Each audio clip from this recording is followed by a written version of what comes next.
Gomita pasa. Bueno, intestino delgado entonces. En las primeras porciones, como hablábamos en la diapositiva anterior, ocurre la máxima digestión de lípidos, proteínas, carbohidratos, gracias a la acción del páncreas por un lado, el hígado con la bilis por el otro.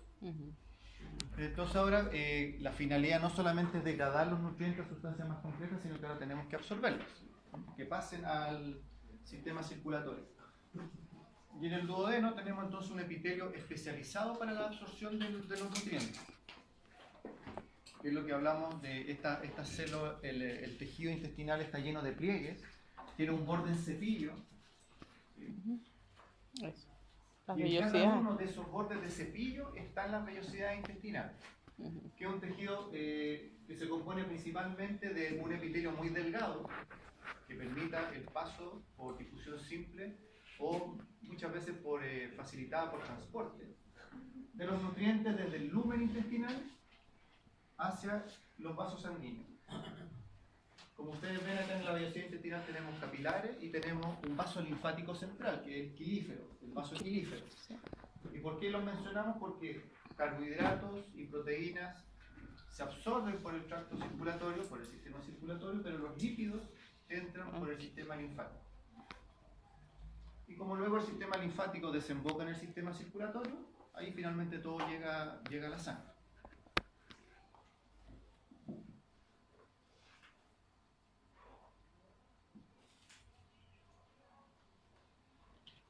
A propósito,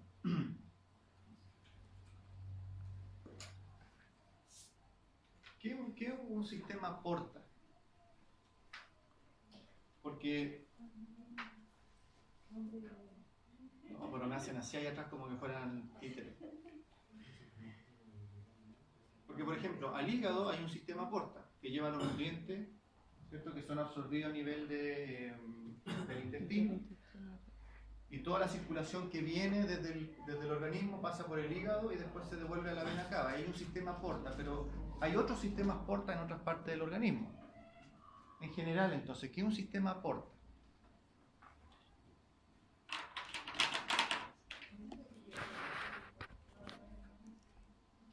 ¿Perdón? Atrás me hacían muecas. ¿Qué eran esas muecas? A ver. En anatomía creo que era como un conducto de mayor tamaño y de ahí salían pequeños. No, en realidad es muy simple. Ya, corazón. ¿Qué vasos sanguíneos salen del corazón? No los nombres, en general. Todos aquellos vasos sanguíneos que alejan la sangre del corazón se llaman Arteria. arterias. Y las arterias, a medida que se van ramificando, van disminuyendo su tamaño y pasan a llamarse, antes que eso, arteriolas. Y la arteriola ya cuando llega a un tamaño mínimo, capilar. Y luego, aunque el capilar es el mismo, ya cambia de nombre porque en los capilares donde entregamos el oxígeno, entregamos los nutrientes y agarramos de vuelta el CO2, los desechos del metabolismo. Así que tenemos nuevamente capilares, pero ahora son capilares venosos. ¿Sí? Capilar venoso porque estos eran capilares arteriales. Y las venas después, a medida que se van, porque estas ahora se empiezan a converger, empiezan a juntarse, se forman las vénulas, que luego se siguen uniendo hasta llegar a los grandes vasos que son las venas. ¿Sí? No hemos dicho nada nuevo, ¿cierto? Bueno, un sistema porta es cuando tenemos un sistema capilar arterial que pasa a ser venoso, pero esta vena vuelve a ser otro sistema capilar en otro órgano o en otro tejido, y esto ya llega de vuelta al corazón.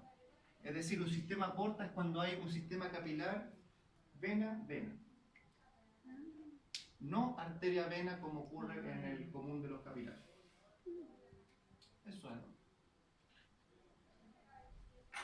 Porque ¿qué pasa en el hígado? El famoso sistema porta hepático. Viene toda la sangre de vuelta de las vísceras, pensemos la vena cava inferior, desde las extremidades inferiores, las vísceras. Ya el capilar venoso quedó en todos los tejidos, por lo tanto la sangre ya viene de vuelta, vamos acá. Pero este mismo sistema circulatorio venoso vuelve a entrar al hígado y forma otra red capilar en el hígado, que empieza con venas y sale con venas que luego vuelven a la vena cava inferior. Por eso es un sistema porta hepático. Es un capilar vena-vena. Siempre va a ser a nivel capilar. Exacto. Pero la gracia es que es vena con vena. Por lo tanto, ese sistema porta no tiene como función entregar oxígeno, entregar nutrientes, sino que generalmente tiene que ver con transporte de sustancias o entregar sustancias. Sí, porque por ejemplo el sistema porta hepático lleva de vuelta nutrientes del sistema digestivo para que sean metabolizados en el hígado. El sistema porta no le entrega oxígeno a los tejidos. No, hay otras funciones. Vamos a ver más adelante que entre el hipotálamo y la hipófisis hay un sistema porta también, por ejemplo. No. Entonces recuerden, porta, o sea, Vena.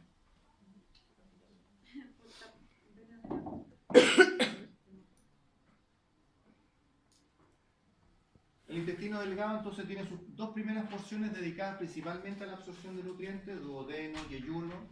Duodeno más fuerte la digestión y un poco de absorción, pero ya el yeyuno, fuerte absorción, y luego el ilion desemboca en el ciego, que es el inicio del intestino grueso o del colon.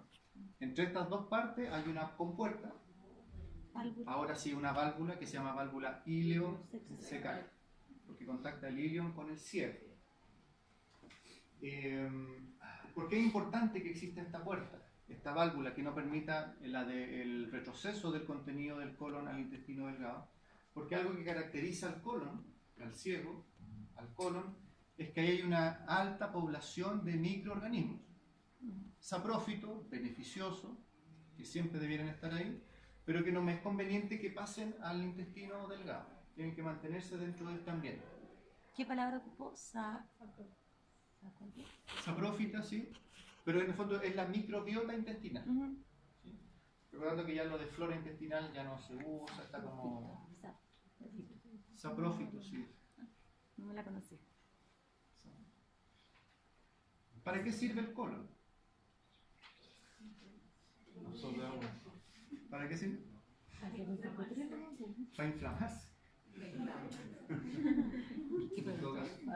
¿Para qué sirve? Principalmente absorción de agua. El colon. Sí. Vitamina también, ¿no? Lo que pasa es que los microorganismos que viven en el colon, Ajá. ¿por qué son beneficiosos? Porque también actúan sobre los nutrientes que pasaron el proceso de digestión y de absorción, y mediante fermentación generan otros productos que pueden ser beneficiosos para el organismo. El clásico ejemplo es la vitamina K. Las bacterias intestinales sintetizan vitamina K, importante para la coagulación, por ejemplo. Además que el hecho de que estén viviendo ahí no da espacio para que microorganismos patógenos habiten.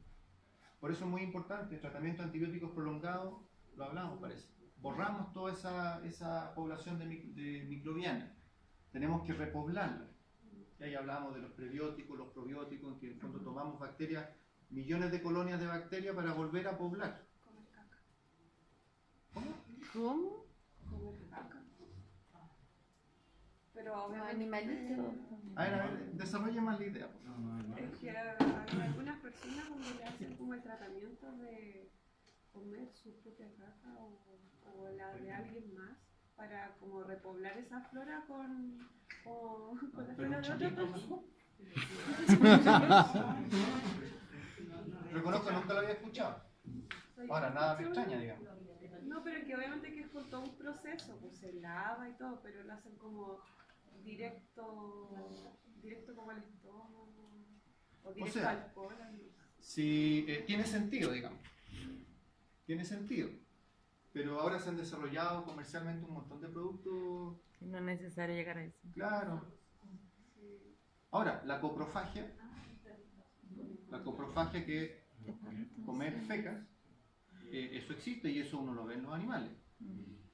Que tiene varias explicaciones. Hay desde un tema de comportamiento, de cubrir el rastro de la manada y por lo tanto comiendo las fecas puedo mantenerme más como indetectable para otras manadas, en un tema más primitivo, hasta que si la digestión no es todo lo eficiente que debiera en la feca para esos nutrientes. Por lo tanto, comiendo la feca puedo reutilizar esos nutrientes que no fueron digeridos y absorbidos en una primera instancia. Coprofagia.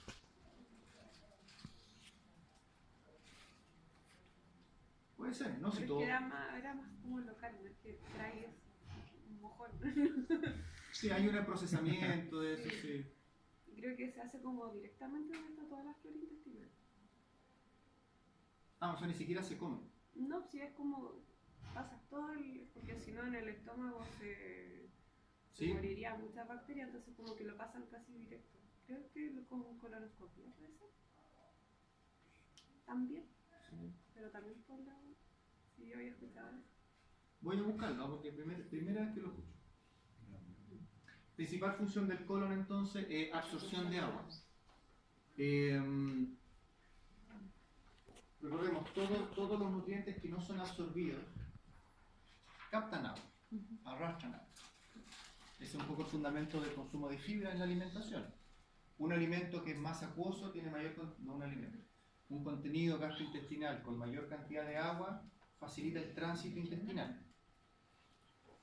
Como dijimos hace un rato, el avance del contenido intestinal es constante, que depende del peristaltismo intestinal, y por lo tanto, a mayor cantidad de líquido, más rápido avanza, a menor cantidad de líquido, más lento avanza.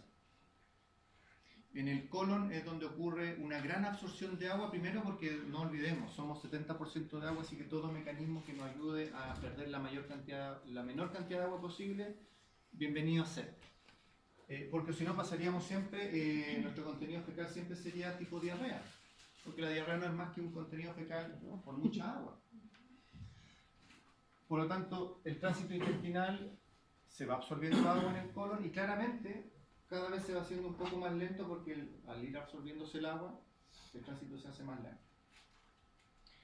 Principales células que se ubican en el colon tienen que ver principalmente con, ahí dice regeneración epitelial, formación de mucus intestinal, algo que caracteriza al colon, es la producción de mucus. Y de hecho, una de las formas de diferenciar las diarreas cuando son de origen de intestino delgado o se originan en intestino grueso, es la presencia de mucus, ¿o no? Sí, sí.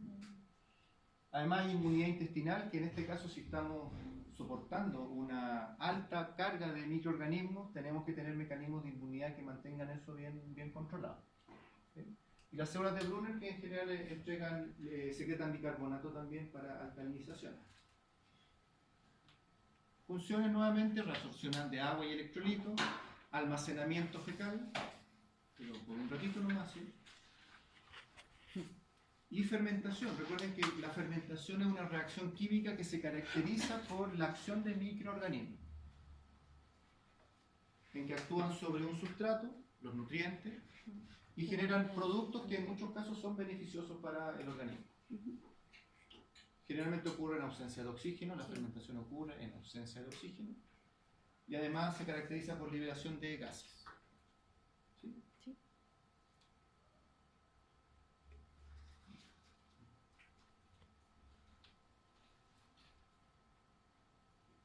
El tamaño del colon y del ciego, lo vamos a ver un poquito más adelante, varía mucho dependiendo de cuáles sean las necesidades de fermentación que tenga una especie. Claramente los herbívoros basan su digestión principalmente en procesos de fermentación por acción bacteriana, ahí tenemos el ejemplo de los rumiantes, por ejemplo, más que en la digestión química o glandular, que es lo que hemos visto acá en este caso, de los monogástricos. Y en el caso del colon es interesante comentar, solo para comentar, de que tiene un marcapaso, entendiendo como marcapaso un centro nervioso que descarga impulsos eléctricos con cierta periodicidad, que en ocasiones provoca un antiperistaltismo. Es decir, en los movimientos peristálticos, ¿qué función tienen? Que avance el contenido intestinal o esofágico. Sin embargo, el antiperistaltismo lo que hace es como que se devuelva. ¿Que se detenga o Que se devuelva, por eso sale como una onda así como en contra del tránsito. Y generalmente eso ocurre cuando el contenido del colon aún tiene mucho contenido de agua. El antiperistaltismo es como decir, ¿sabe que no hemos absorbido suficiente agua? Devolvámonos un ratito y pasemos nuevamente para poder sacar ese exceso. Es como una manera de asegurarse de reabsorber la mayor cantidad de agua posible. Y bueno, ya cuando estamos llegando al final del camino, llegamos al recto, ¿sí? Y aquí en el recto donde están, lo hemos comentado, ¿sí? El reflejo de la defecación. Existen receptores de presión en el recto. Cuando el contenido fecal entra al recto, genera presión, y estos receptores, mediante un reflejo espinal, hacen que se relaje el esfínter interno, que es involuntario. Pero si yo no estoy de acuerdo con eso, mantengo el esfínter voluntario cerrado. ¿Sí?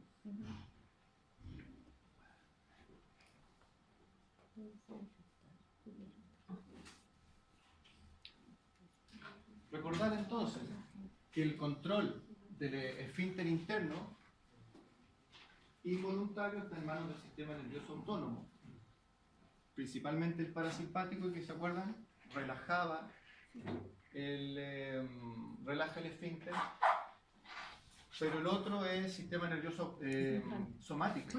El voluntario es somático, nosotros a voluntad lo controlamos.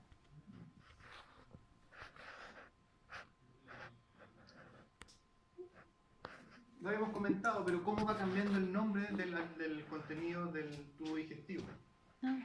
Porque el alimento, del momento en que ya lo masticamos, ya dijimos, ya no se llama alimento, sino que bien masticado, bien humedecido por la saliva, bolo alimenticio. Cuando el bolo alimenticio toma contacto con las secreciones gástricas, pasa a llamarse quimo. Y cuando ya pasa al contenido, eso no lo habíamos dicho, cuando pasa ya al tracto intestinal, kilo. Kilo de jugo. Kilo. Y kilos viene de kilos, que es jugo.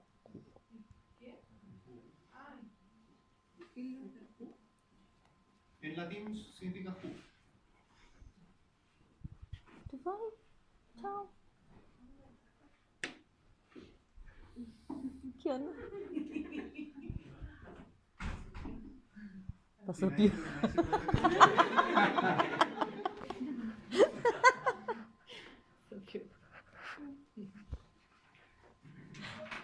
Entonces, los animales que requieren de fermentación para la digestión de sus nutrientes, de sus alimentos, decíamos que es por presencia de microorganismos. ¿Ya? Entonces ahí tenemos la digestión fermentativa versus la digestión glandular, enzimática. Y los espacios, es decir, los lugares, los compartimentos donde ocurre la fermentación pueden ser pregástricos, en el caso de los rumiantes, Yo grabo el revés. el rumen, o postgástricos, como el ciego. ¿Sí? Cuando nosotros comemos, si a los 30-40 minutos nos midiéramos la glicemia, ¿sí? ¿Qué deberíamos encontrar? Hiperglicemia. Y postprandial, ¿cierto? Le llamamos aumento de glucosa después de comer. Postprandial. Si a un rumiante le midiéramos la glucosa 40 minutos después de comer, ¿qué encontraríamos? No está real. ¿Nada? A un rumiante. A un rumiante sí. Pero que da el paso del ciego, pues se demora más, ¿o no? En el fondo es cosa de tiempo, pero finalmente habría hiperglicemia. Yo creo que sí.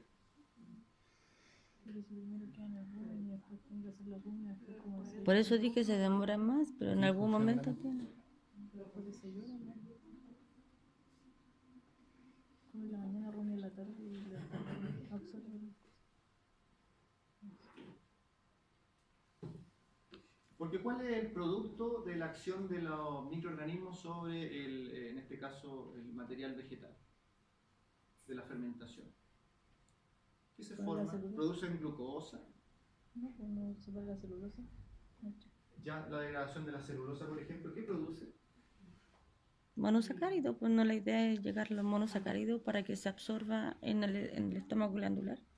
En los monogástricos funciona así. Pero en los poligástricos, en que la principal fuente de energía no es la glucosa, son los ácidos grasos volátiles. ¿Y cuál es, por ejemplo, si mostramos antes esta imagen? Por ejemplo, tenemos, no es para que se lo aprendan ni mucho menos, bacterias que se ubican en el rumen, sobre cuál sustrato, qué función tienen, amilolítica, celulolítica, etc. Sobre qué actúan y qué es lo que producen. El principal producto de la acción de los microorganismos fermentativos en el rumen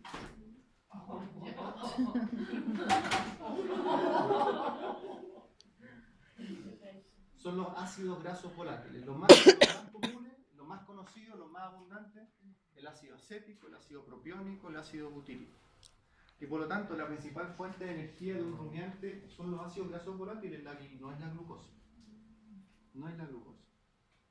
Entonces ellos tienen su nivel de glicemia no por carbohidratos, lo tienen por eso. O sea, ¿Eso sí, es lo es que quiere decir? No, lo que se refiere es que ellos producen glucosa, metabolizan glucosa, metabolizan proteína, lípidos poco, porque la Ya. dieta de ellos, las grasas, Herbívoro, claro. principalmente aceite. Los lípidos en los vegetales están más en un estado como aceite. Pero la principal fuente de energía, la primera que está disponible son los ácidos grasos volátiles.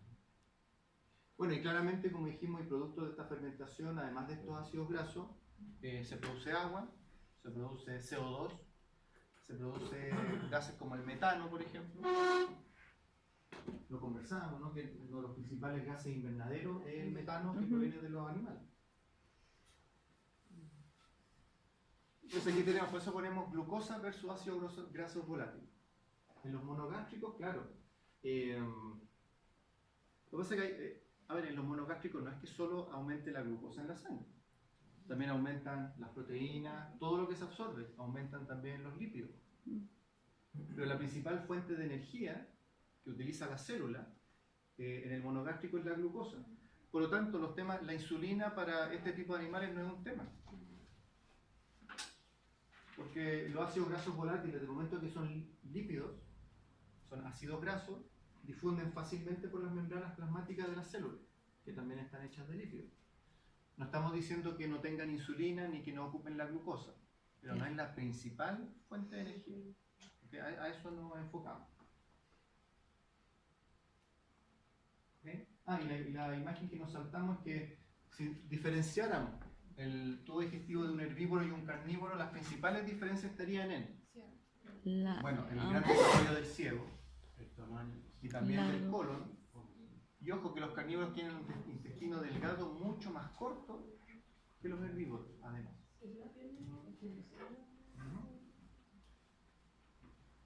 Pero claro, la gran diferencia está en los espacios fermentativos.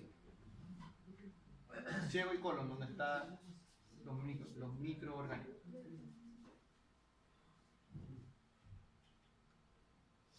Entonces, hasta acá la cátedra de la próxima semana. ¿Ya? Nos sacamos un break de unos 15 minutos y ya volvemos con sistema circular. No. Pero ¿cómo hace falta todo eso?